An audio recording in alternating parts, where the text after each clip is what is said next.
Bienvenidos, amigos. Welcome to your show, Latina Spirit, Espíritu de Latina. I am your host, Dalia Tapia.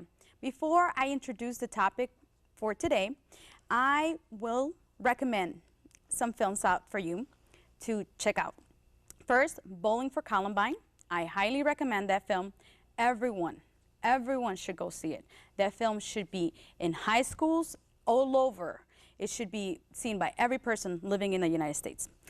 The other film that I want to recommend to you is Frida, and that's basically the story of Frida Kahlo, which is a Mexican artist, painter. Then Real Women Have Curves. That is a film that was written by a Latina writer. And finally, El Crimen del Padre Amado, The Crime of Father Amado. Those are 4 films that I highly recommend.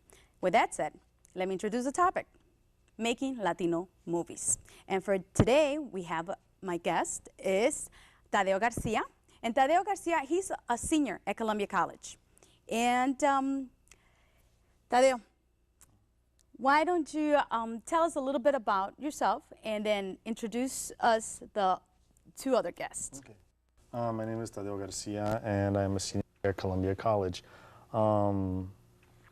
My concentration basically is film and kind of picking little by little everywhere, you know, directing, lighting, you know, trying to get to know a little bit of the basics of filmmaking, you know, that way in case somebody didn't show up on set, you know, at least I would know what to do, you know, right away. So it helps really good, you know. I've done a lot of short films, you know. Most recently I wrapped up production on my first feature film, you know, and hopefully I'll have it due out by March of 2003. Which is the movie that we're going to be discussing. Yes. Can you introduce to us? Sure. This is Anthony Sancho. Anthony Sancho is the lead who plays Isaac in my new film called On the Downlow. And this is Roger B. Domian. He's a man who helped me write the story, and then he did the screenplay also. So we basically bounced the idea back and forth and left it up to him to do the screenplay, and sure enough, we got the film done. Thank you for coming. Welcome to Latina Spirit. Thank you. Thank you. I want to hear from each one of you how you became involved in this project. How about we start with Roger? Well, actually, I met Toddy about a year and a half ago, and Taddeo was waiting at a restaurant, and through some conversations back and forth, I found out he was a film student. I myself attended Columbia a number of years ago, and I would kind of tell him, you know, oh, change this, do this a little differently, and which Taddeo thought was great. And of course, he would follow my orders. But throughout the time, we eventually came up with a really decent movie idea. Actually, Taddeo came up with the idea, and we started filming it. Turned out to be a pretty good award-winning short film, which actually led us to continue on and make this movie, actually a remake of that short film into this one, On the Downlow. So that was your involvement with him, meeting him at a restaurant. Right. And then just talking and having the common threat right there of being Columbia. You know. That, and we had the same warped mind, actually. Okay.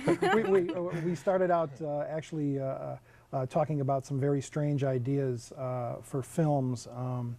Taddeo likes to break the boundaries a little bit here and there, and I kind of did too, kind of step over the bounds. But with my background in writing, I just felt like helping. You know. I wasn't making movies at the time. That was always my dream, to Sure. Be in filmmaking that. So I always figured, well, get my stories, collaborate with someone who is now up and coming into the film industry, and you know, share my talents with him to get our films made together. Okay. Well, I have to take a short break, but when we come back, Anthony, I want to hear from you how you became involved in this project, okay? So with that, we will be right back after this break.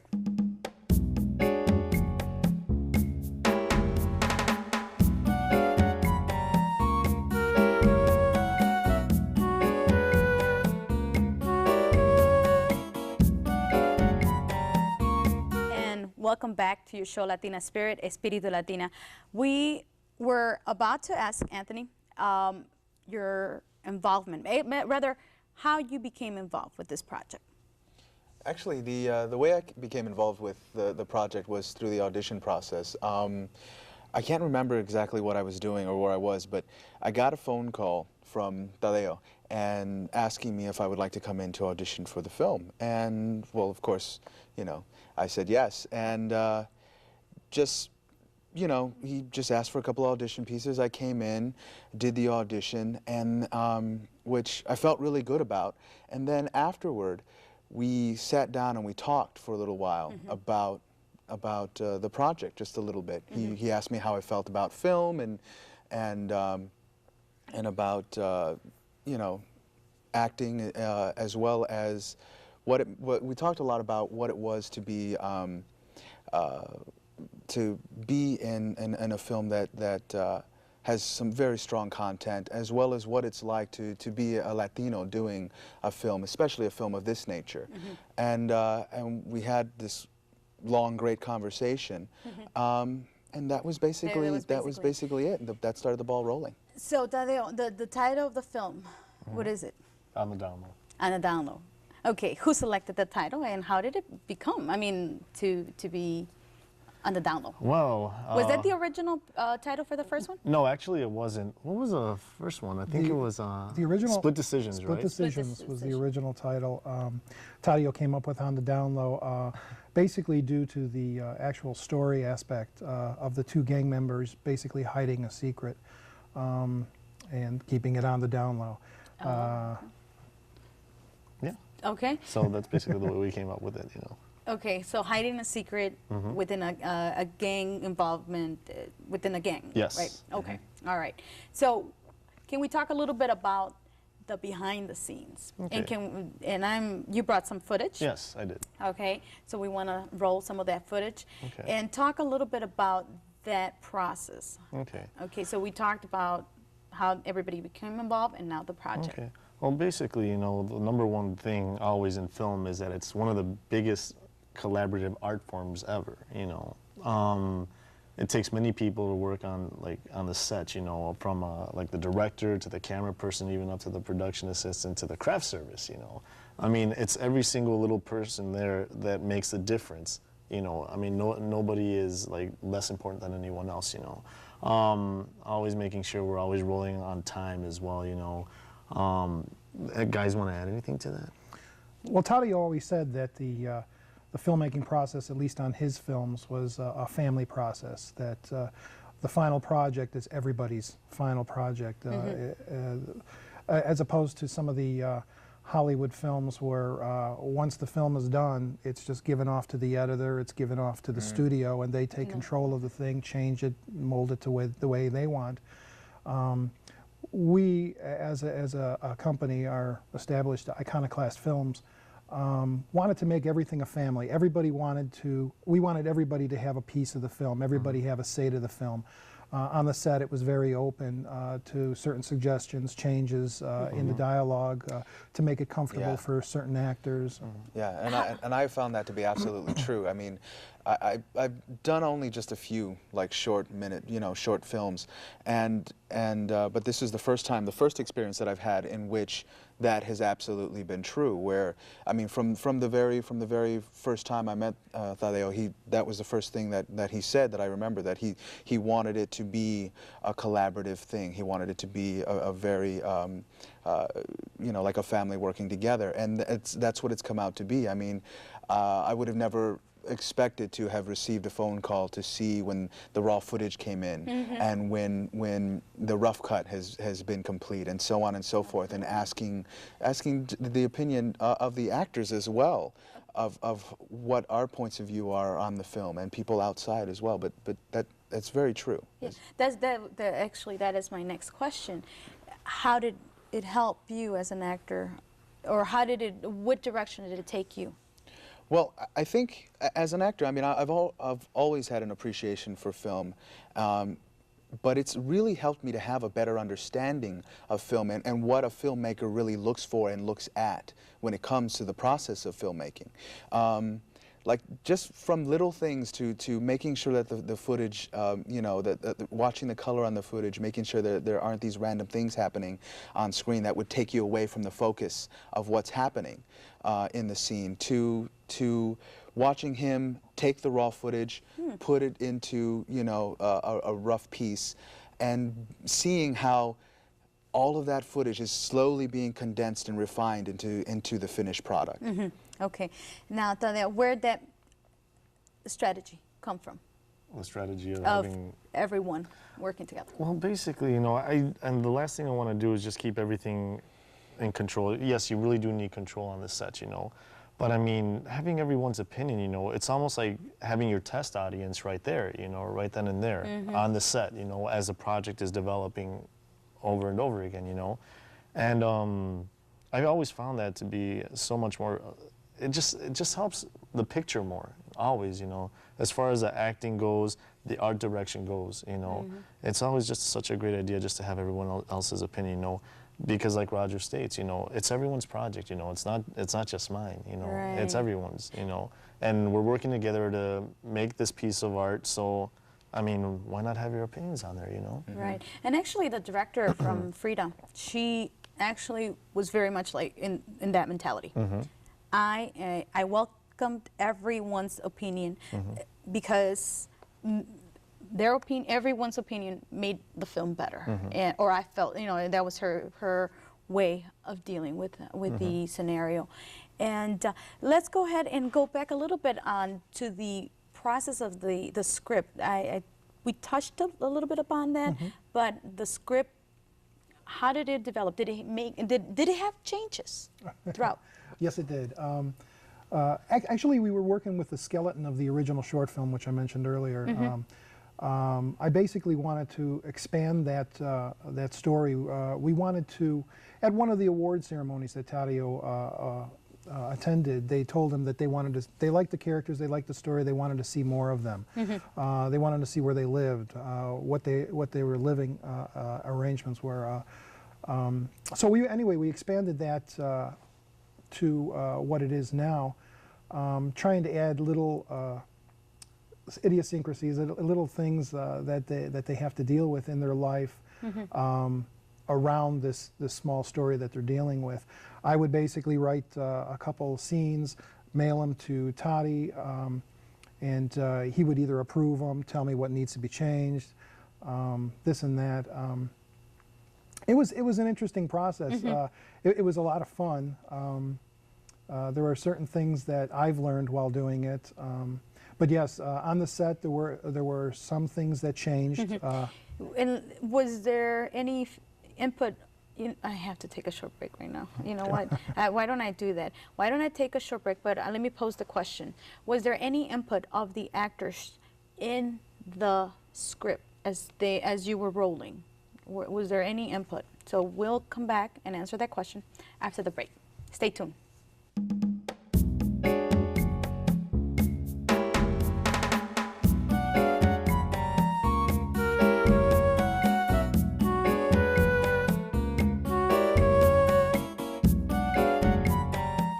And thank you for staying tuned to Latina Spirit, Espíritu de Latina. I am your host, Dalia Tapia. And Anthony was about to answer a question.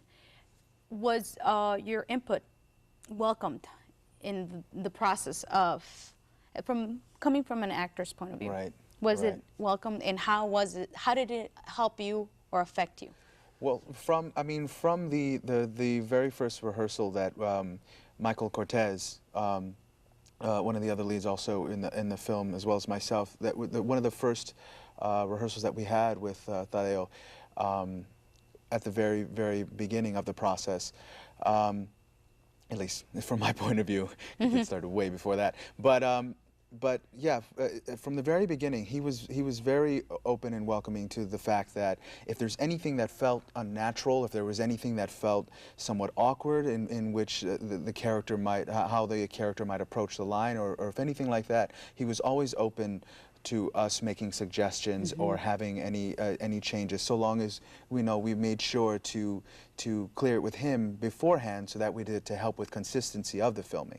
But for the most part, yeah, we were absolutely welcome to do any of that. Well, that's wonderful.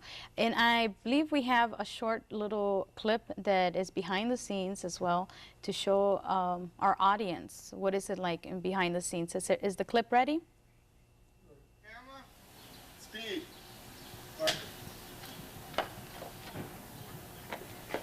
Okay, set, action. There's a glitch. ¡Isaac! ¡Isaac! ¡Le voy a llamar a la policía! ¿Me oyes? ¡Le voy a llamar a la policía!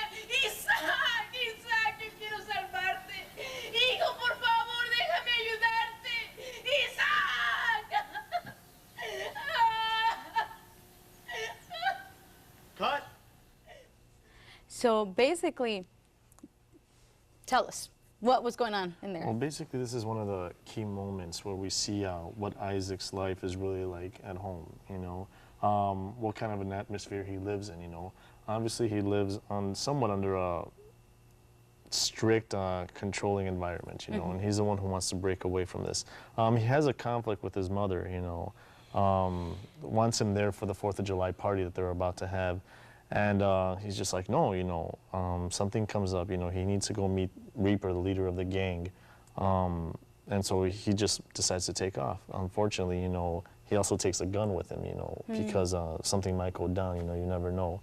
So mother finds a gun, and the conflict arises, you know, and his mother, you know, literally just wants to save him, you know, wants to keep his son young forever, you know, always keep him with him all the time. But I mean, it's just this that shows the audience that it's just time to let go, you know, as much as that goes for the rest of the story in the film also, you know. Now, we saw there was the camera, the sound, and who else was in there, was around in that day, or what was going on? Like, do you always have all the actors, or how does how's that process? Like? Basically, for the filming process, you know, we tend to shoot the scenes in segment. I mean, sometimes the scenes can go in order, or a lot of the times they always go out of order, you know. We tend to, depending on how the location, whatever location we get available first, the time and the schedules for the actors as well as the time and the schedules for the crew as well, you know. It's all that we need to work around with, you know. Once we have that set, you know, it's not necessary to have all the actors in there at once, you know. Whatever 2 key actors are in the scene, we'll have them both on there if they have dialogue. If only one of them has like dialogue, we'll tend to have, say for example, we start shooting at 10 in the morning. Give us like at least about an hour, hour and a half to set up, and then we'll call in Tony at 11:30 in the morning, do his scenes, and then call in Carmen Senko afterwards at about 12 o'clock, so they can both do their dialogue together. And that's basically it, you know. Okay, Tadeo. Well, I have to take another short break. Okay. All right, and we will be right back after this break. And bienvenidos de nuevo, and welcome once again. We were about to ask the question of how many times were people on the set. Tadeo, you were on the set at all times. Yeah. What about Roger? I was on the set as often as I could be. I too had a job that I had to attend to, but as many times as I could, I was there. In fact, the footage that you saw, I was there documenting everything. Basically trying to help Toddy out the most I can, since I did write the screenplay. And if there was any changes, I'd have to kind of see if things would fit into what was going to happen further into the film or otherwise, plus just helping him out. It always helps. Yes, yes. He had a very big crew there, a lot of very helpful and workative people there that all did a great job and all busted our asses in the, excuse my language, in the hot weather of last summer. Okay, so it was hot, huh? Extremely. Oh yeah, it was. Okay. Now, what about balancing your personal life with acting? How's that? Well, that's pretty crazy. Pretty crazy. Yeah, it's pretty crazy. During the time of the shooting, Were you working?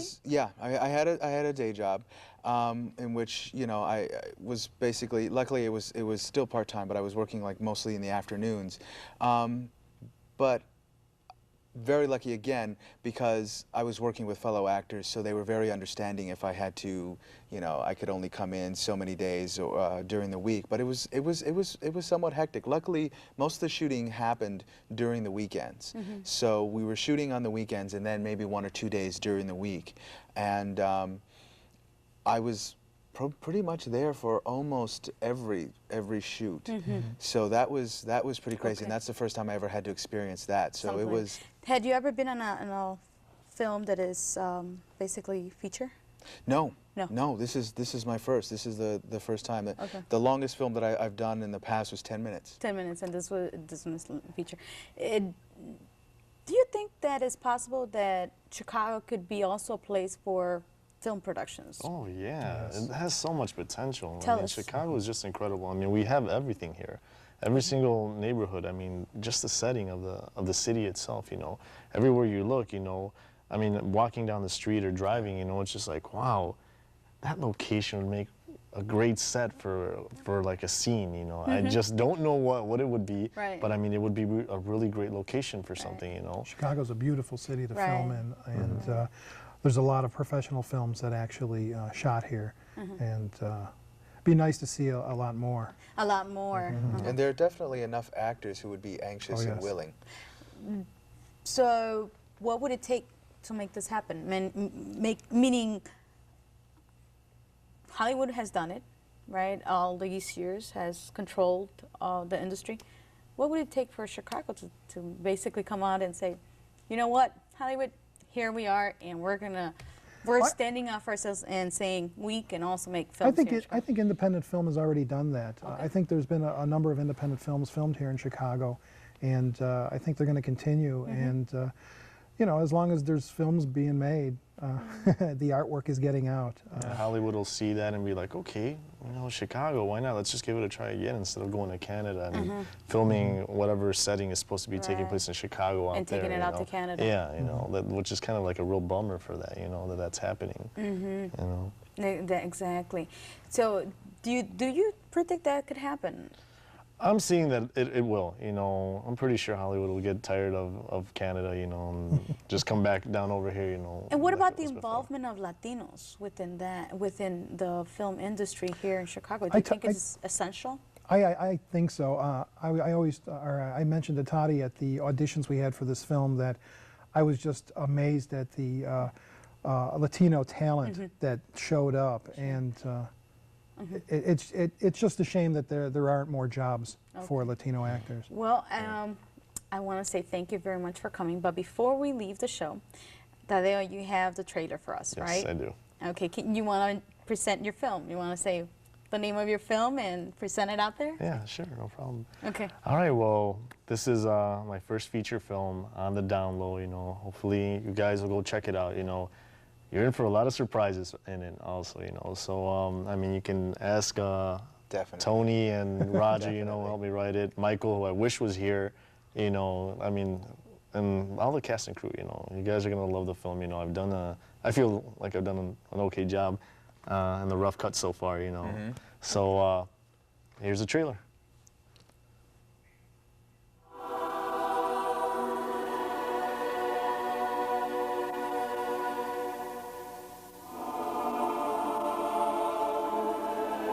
I'm just not forced to do or being bad, my son.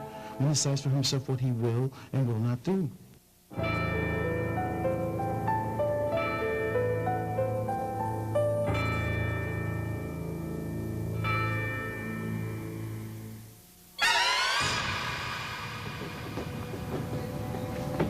Welcome to the 2-6, bro. Make me proud. What the fuck's going on? Shut the fuck up! No me eches menos.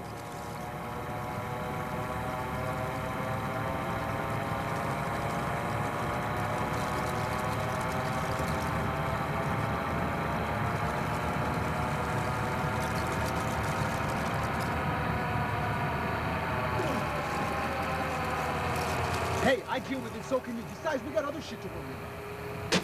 Get the fuck back! Déjame salvarte. You fucked up big time, Isaac. Reaper's been looking for you, Holmes. Your boy Angel, he's a fucking Latin kid. Hey, man. Reaper said you needed this. Fuck, man, it's a dead end. Right, bro. It's una pinche pistola. Don't you go disrespecting my son! There are many paths to take, some good and some bad. And it's the wisdom we've been given to choose the right one.